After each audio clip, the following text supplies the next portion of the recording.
Have you ever stopped in the middle of your busy day and thought, whose life am I really living? Think about it. You wake up, maybe rush to get ready for work, you put on the right clothes, put on the right face, and step into your role. You answer emails, nod through meetings, take care of errands, and keep everything moving. On the outside, you're doing what's expected. But on the inside, something feels off. It's like you're performing in a play where someone else wrote the script, and you don't even remember agreeing to the part. That's the nagging discomfort so many people feel but almost never talk about. From the time we were kids, we've been trained to adapt. Parents told us how to behave, teachers told us what to think, friends told us what was cool, society told us what success should look like. Piece by piece, we learned how to shape ourselves into something acceptable. We followed instructions, checked boxes, and nodded along. But here's the real question: how much of who you are right now is really you, and how much is just the residue of all those expectations?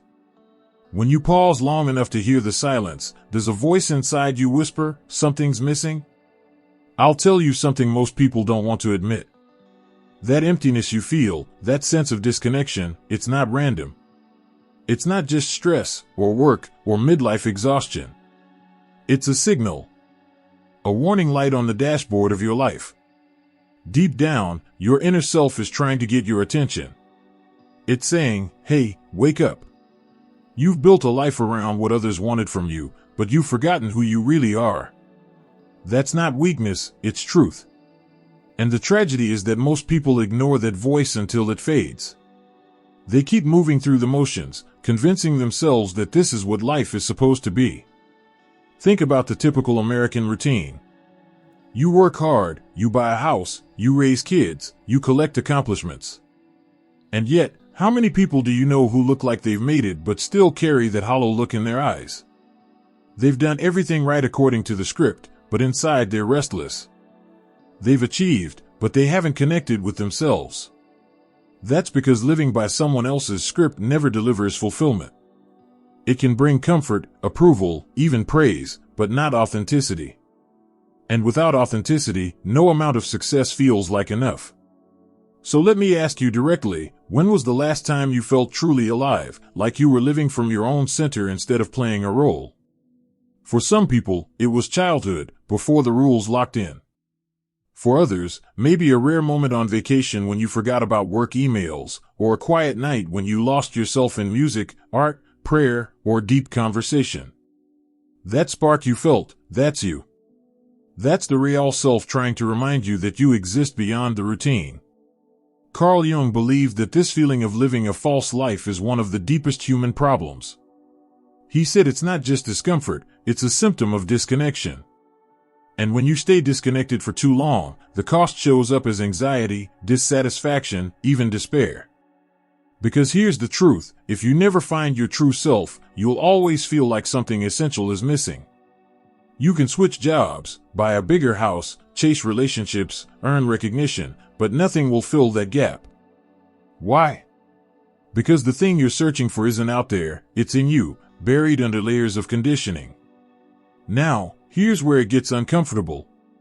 Most people never ask this question. They never challenge the script. They just keep playing along until the end. They die without ever meeting themselves. Let that sink in for a second. Imagine reaching the final chapter of your life and realizing you never actually lived as you. You lived as the version of you that made others comfortable. That's the real tragedy. But you're here, listening, which means something in you is already awake. You wouldn't be drawn to these words if a part of you wasn't already questioning, wasn't already whispering, there has to be more. That's not coincidence. That's your inner compass tugging at you, begging you not to ignore it. The question is whether you'll have the courage to follow it. You see, the mask you wear each day, the polite smile, the professional tone, the agreeable attitude, it keeps the world satisfied. But what about you? What about the parts of you that don't fit neatly into that mask? What about the parts you've been told are too loud, too soft, too weird, too emotional, too much? Those parts didn't disappear. They're still there, waiting for you to notice them again. And if you don't, you'll keep drifting further from your own soul. This is why the first step is awareness. You don't have to know all the answers right now. You don't have to blow up your life tomorrow morning. But you do have to start by asking, am I living my life, or am I living a script written by everyone else? That one question can change everything, because once you see the mask, you can't unsee it. And once you sense the gap between the life you perform and the life you crave, you can't pretend it isn't there. So I'll leave you with this: if you've been feeling that emptiness, that quiet ache, don't brush it aside. Don't call it just stress or just the way things are. It's not. It's a signal that you're meant for more. And the fact that you feel it means you're alive enough to change. The question is, will you?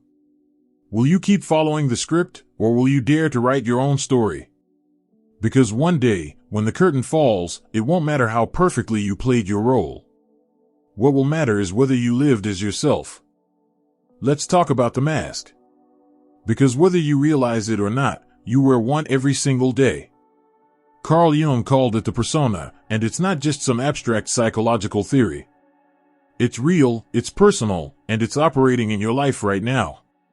The persona is the face you show the world, the carefully crafted version of yourself that was built to make you acceptable, likable, and safe. Without it, society wouldn't function. We couldn't get along in offices, schools, families, or even casual interactions with strangers. But here's the danger: the mask that protects you can also trap you. Think about how differently you act depending on where you are. At work, maybe you're polished, professional, buttoned up, careful with your words. At home, maybe you loosen up, show more irritation, or more vulnerability. Around old friends, you might get silly, goofy, sarcastic, the way you used to be in high school. On social media, you curate an even more selective version of yourself: smiles, vacations, celebrations, while hiding the messy parts. All of that is the persona. And it's not wrong. It's necessary. Nobody wants you unloading every raw thought or emotion in a board meeting or at the grocery store. The persona helps us function. But here's the critical question: what happens when the mask is all you've got left? I want you to pause and ask yourself honestly, how often do you act, speak, or smile in ways that don't line up with what you actually feel inside? How many times have you laughed at a joke you didn't find funny, stayed quiet when you wanted to speak up, nodded along when you completely disagreed? How many times have you hidden your frustration or pain just to keep the peace? Those little choices seem harmless in the moment, but over years they start to shape your identity. Slowly, the mask takes over.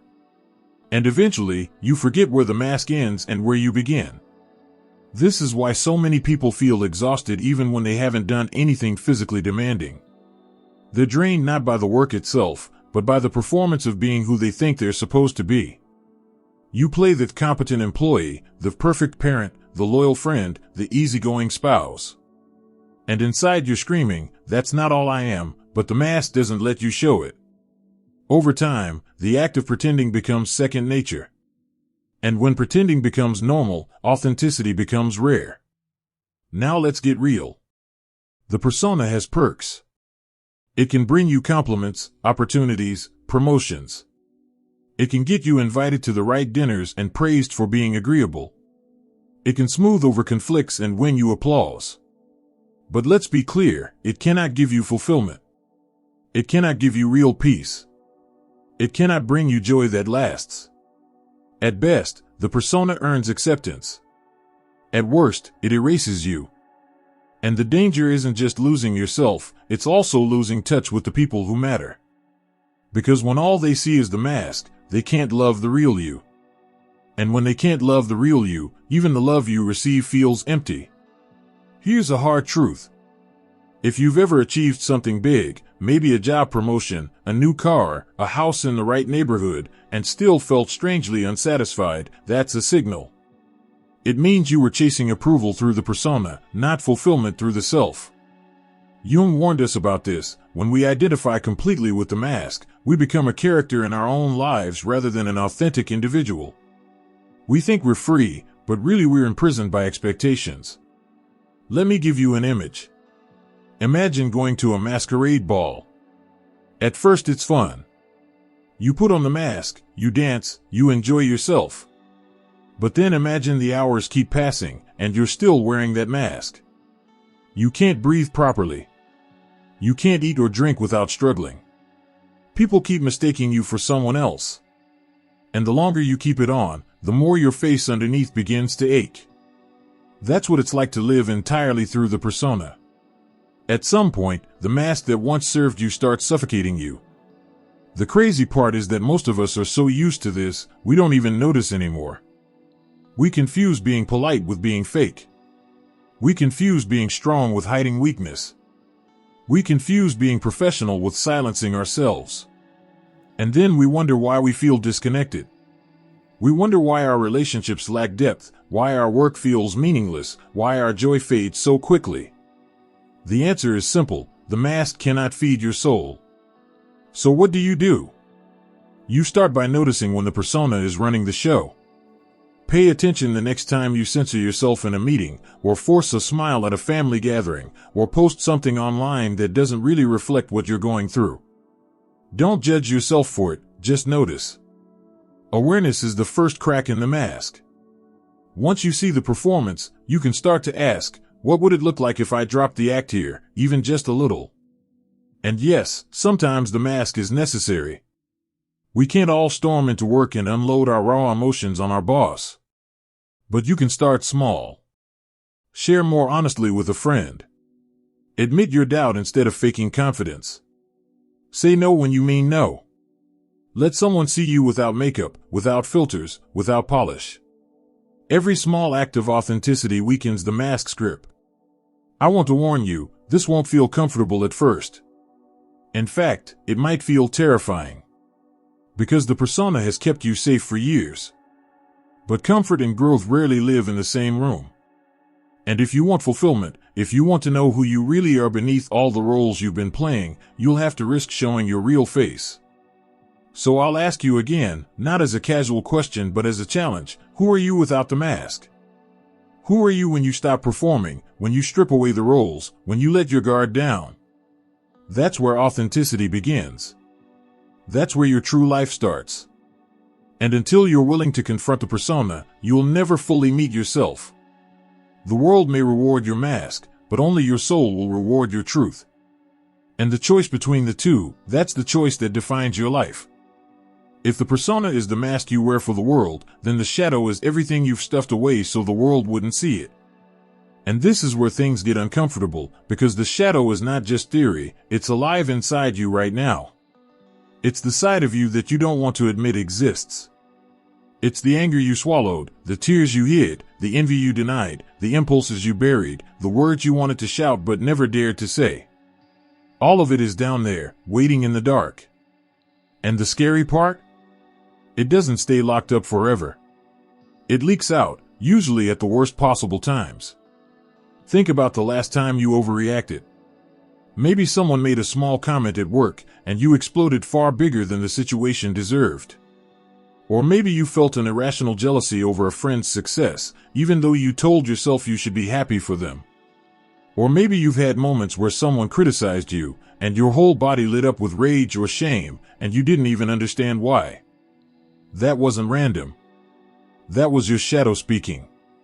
It's the part of you you've tried to suppress for years, suddenly breaking through the cracks. Carl Jung described the shadow as the hidden basement of the psyche. It's not only the ugly, destructive parts, but also the parts that were judged, shamed, or rejected long ago.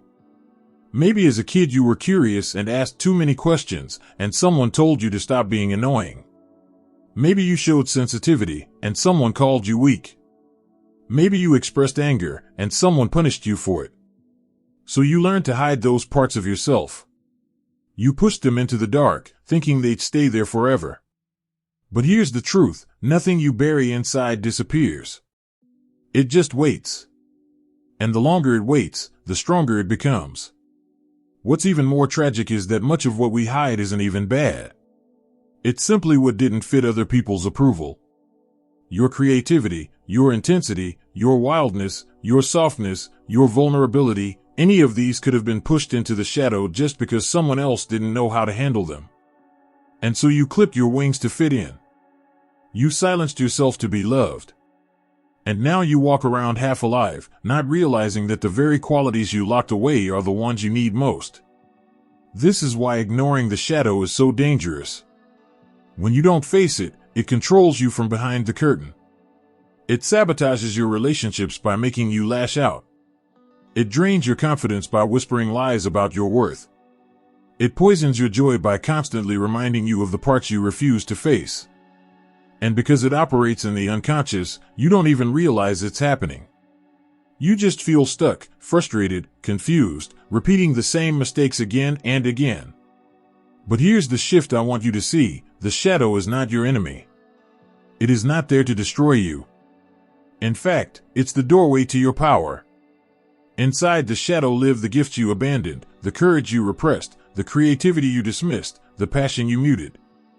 When you integrate those parts, you don't become more dangerous, you become more whole.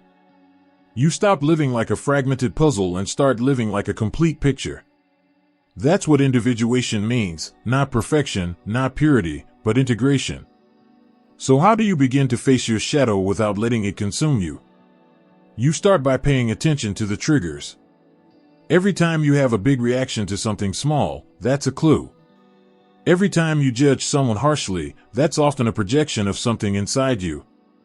Every time you feel an emotion that seems too much, look closely. That's the shadow trying to get your attention. The goal is not to beat it down, but to listen.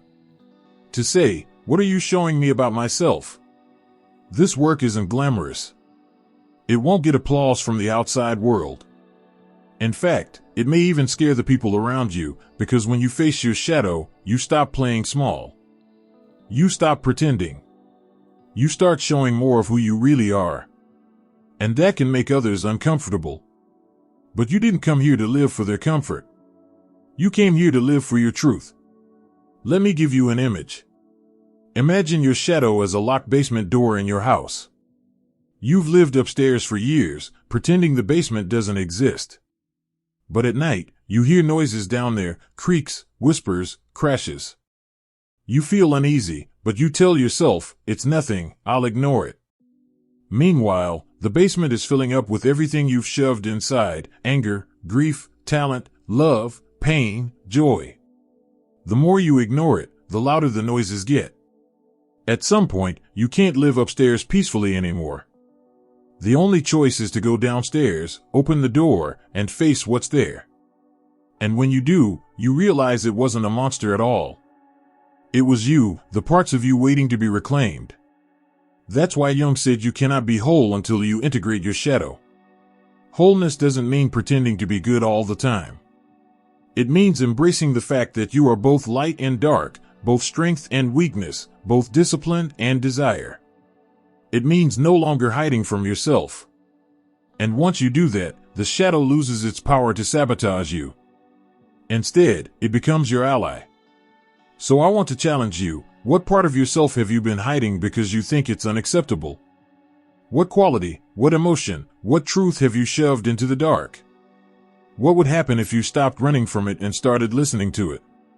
Imagine the energy you'd free up if you weren't constantly suppressing pieces of yourself. Imagine the creativity, the courage, the authenticity that could come rushing back. The shadow is not there to break you. It's there to make you real. And until you face it, you'll always feel like something's missing. But when you finally open that door, when you integrate what you've denied, you discover a freedom like no other. Because then you're no longer living split in half. You're living whole. If the persona is the mask you wear and the shadow is the basement you've avoided, then the self is what exists beyond all of that. The self is not a role, not a mask, not even just the sum of your parts. It's the wholeness of who you are when every piece of you, light and dark, strength and weakness, desire and discipline, finally comes together. It's what Jung believed was the ultimate purpose of human life, not to play by society's script, not to perform for applause, but to become whole, to become yourself. But here's the catch: the self doesn't reveal itself to people who are unwilling to face the truth. You can't stumble into authenticity by accident. You can't keep running from your shadow, clinging to your persona, and then one day expect to wake up and suddenly feel whole. It doesn't work like that. Wholeness demands confrontation. It asks you to face the masks you've been hiding behind, to acknowledge the parts you've repressed, and to make peace with the contradictions inside you. And yes, that's terrifying. Because the moment you drop the mask, you risk rejection. The moment you open the basement door, you face fears you've avoided for years. But that is also the moment you step into freedom. Think about how much energy it takes to maintain an identity that isn't fully yours. Pretending to be confident when you're anxious. Pretending to be agreeable when you're angry. Pretending to be strong when you're exhausted. It's like holding your breath every single day. No wonder so many people feel drained. But the moment you start integrating your shadow and letting go of the persona, something incredible happens. You breathe again. You stop wasting energy on pretending, and you start using that energy to actually live. That's what it feels like when you get closer to the self, lighter, freer, more authentic. Now let's be clear. Finding the self doesn't mean you'll be flawless or blissful all the time. It doesn't mean life stops being messy. What it means is that you're no longer split in half. You're not hiding one part of yourself while exaggerating another. You're not just a character playing a role. You're a real, whole human being. And when you live from that place, your choices change. You stop saying yes to things that drain you. You stop tolerating relationships that suffocate you. You stop chasing approval and start pursuing meaning. So let me ask you, what would your life look like if you stopped pretending? If you no longer needed to impress, to fit in, to hide? What would change if you gave yourself permission to live as you, fully, unapologetically? Maybe you'd leave a job that's been suffocating you. Maybe you'd finally write the book, start the business, or take the trip you've been postponing. Maybe you'd have deeper conversations, set stronger boundaries, or simply feel more at peace with yourself. Because here's the truth, when you find yourself, you don't just change what you do, you change how you live. The obstacle, of course, is fear. Fear of losing the identity you've carefully built. Fear of realizing that much of your life has been shaped by expectations rather than authenticity. Fear of seeing aspects of yourself you'd rather ignore. And that fear is powerful enough to keep people stuck for decades.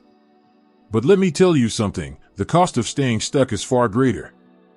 The cost is a life half-lived, a life where you reach the end and wonder, what could I have been if I'd had the courage to be myself? That's why the journey to the self is not about perfection, it's about courage. Courage to admit you've been wearing masks. Courage to walk into the basement of your shadow. Courage to accept the parts of yourself that others may never applaud.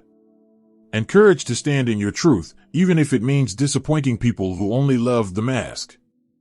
Because at the end of the day, the only love that truly sustains you is the love that meets the real you. Let me give you an image. Imagine standing on a stage your whole life, wearing costume after costume, mask after mask, performing for the crowd. You switch roles depending on what's expected, the dutiful son or daughter, the dependable employee, the charming partner, the perfect parent. The audience claps, and you keep going. But then one day you realize you're exhausted, and you walk backstage. You take off the costume, remove the mask, and look in the mirror. For the first time, you see your own face. That moment, that raw recognition, is the beginning of the self. And once you've seen it, you can't go back to pretending. Living from the self doesn't mean ignoring the persona or destroying the shadow. It means integrating them. You still use the mask when it's appropriate, it helps you function socially, but you know it's not who you are. You still acknowledge the shadow, it teaches you about your depth and your hidden strengths, but you don't let it sabotage you. Instead, you bring all of it into alignment. And that alignment is what creates wholeness. So here's the challenge, are you willing to start moving toward yourself? Not the polished version you show on Instagram, not the version your parents dreamed up for you, not the one that pleases everyone else, but the real you. The self is waiting, but it won't chase you. You have to turn inward, confront your fears, and choose authenticity. And here's the beautiful part, when you do, life starts to make sense. The confusion, the patterns that keep repeating, the anxiety that seemed unexplainable, all of it becomes clearer. You realize why certain relationships never worked, why certain jobs drained you, why certain triggers had so much power. Because deep down, yourself has been guiding you all along. You just weren't listening. So I'll ask you, are you ready to listen now? Are you ready to stop pretending, to face what you've hidden, and to step into the fullness of who you are? Because the world doesn't need more masks. It doesn't need more people playing roles they never chose. It needs more people who are alive, authentic, whole. And that can be you, if you're willing to claim it. Up until now, we've talked about the persona, the mask you wear, and the shadow, the parts you've hidden. But there's something deeper shaping your life, something older than your personal story, something you didn't choose but was built into you from the start. Jung called them archetypes, and they're like invisible blueprints of human experience. They are universal patterns of thought, feeling, and behavior that show up in every culture, every story, every generation. And here's the thing, whether you believe in them or not, they're shaping your life every single day. Think about the stories we love in America. The superhero movies that break box office records. The underdog sports films that make you cry. The fairy tales we tell our kids. Why do they feel so familiar, so moving, even though we've heard versions of them 1,000 times?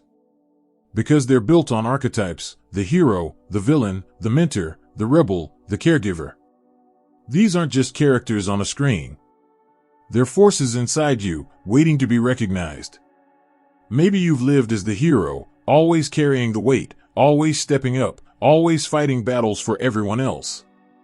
Or maybe you've been the caregiver, putting others first, sacrificing your own needs, believing your worth comes from service.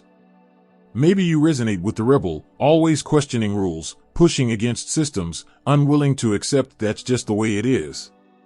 Or maybe the wise one has whispered through you, the part of you that craves meaning, depth, and insight. These patterns are not random. They are ancient. And they are active within you right now. The problem is that most of us identify with only one or two of them, while ignoring the rest. We get stuck in a single role, thinking that's who we are. If you've only ever seen yourself as the hero, you may feel constant pressure to be strong, never weak, never vulnerable. And when life knocks you down, you spiral because your identity doesn't know how to handle defeat. If you live only as the caregiver, you may spend your entire life pouring into others while running on empty, and one day wake up realizing you don't even know who you are outside of serving.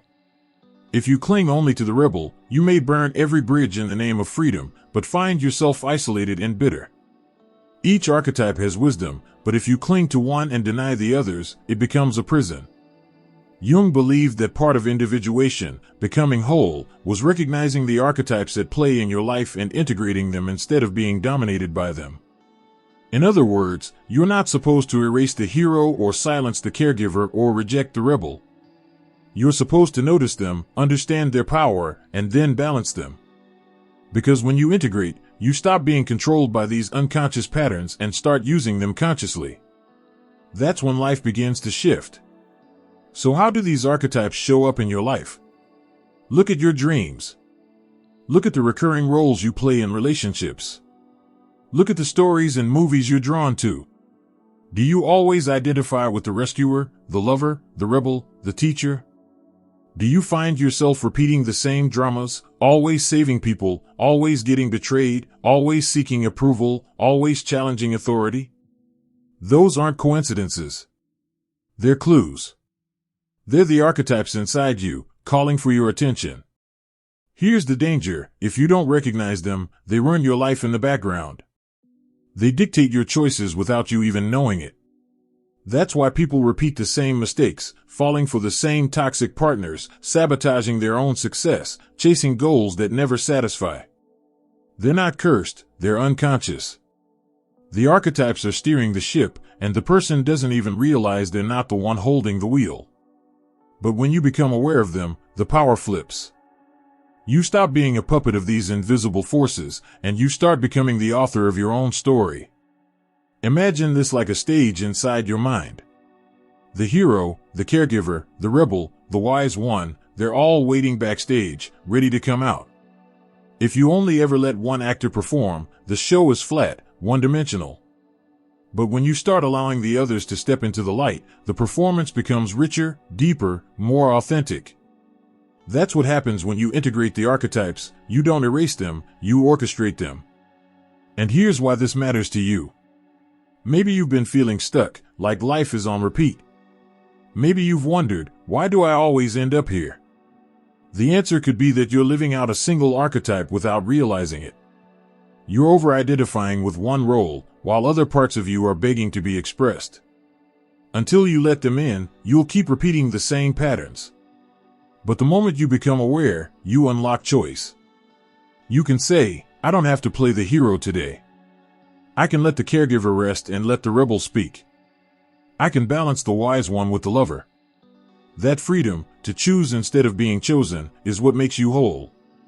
So let me ask you, which archetypes are running your life? Which roles have you been stuck in, and which ones have you silenced? What would change if you allowed yourself to be more than one thing? What would it feel like to no longer be trapped in a single script, but to have the whole cast available? That's the invitation of individuation. To stop being ruled by invisible forces and start working with them. To see the hero in you without letting it crush you. To honor the caregiver in you without letting it drain you. To unleash the rebel in you without letting it isolate you. To listen to the wise one in you without letting it paralyze you. When you integrate them, you don't become less, you become more. The truth is, you are far bigger than any single role you've been playing. You are not just a mask, not just a shadow, not just one archetype. You are the self, the conductor of all these forces, the author of the story, the one who can finally step out of autopilot and live consciously. But to do that, you have to look at the archetypes in the eye and say, I see you. I honor you. And now, I will choose how you show up. That's the path to wholeness. What happens if you ignore all of this? What happens if you keep wearing the mask, keep shoving your shadow into the dark, keep letting archetypes run your life on autopilot? Carl Jung was clear, avoiding the work of individuation doesn't protect you. It condemns you. It condemns you to a half-lived life, a fragmented existence, a gnawing emptiness that no promotion, no relationship, no material success can ever fill. And the tragedy is that many people accept that fate. They believe that playing it safe, staying in their lane, and never questioning their roles will bring peace. But that peace is a lie. It's surface-level comfort covering a deep well of dissatisfaction. You've seen it.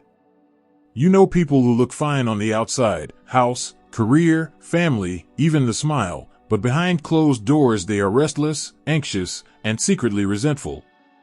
They can't explain why they're so unhappy when they've done everything right. They've followed the rules, built the image, earned the approval. But they feel hollow because they never truly met themselves. They confused acceptance with authenticity. And when you do that for too long, the cost shows up. It shows up in burnout. It shows up in broken relationships. It shows up in late-night questions like, is this really all there is?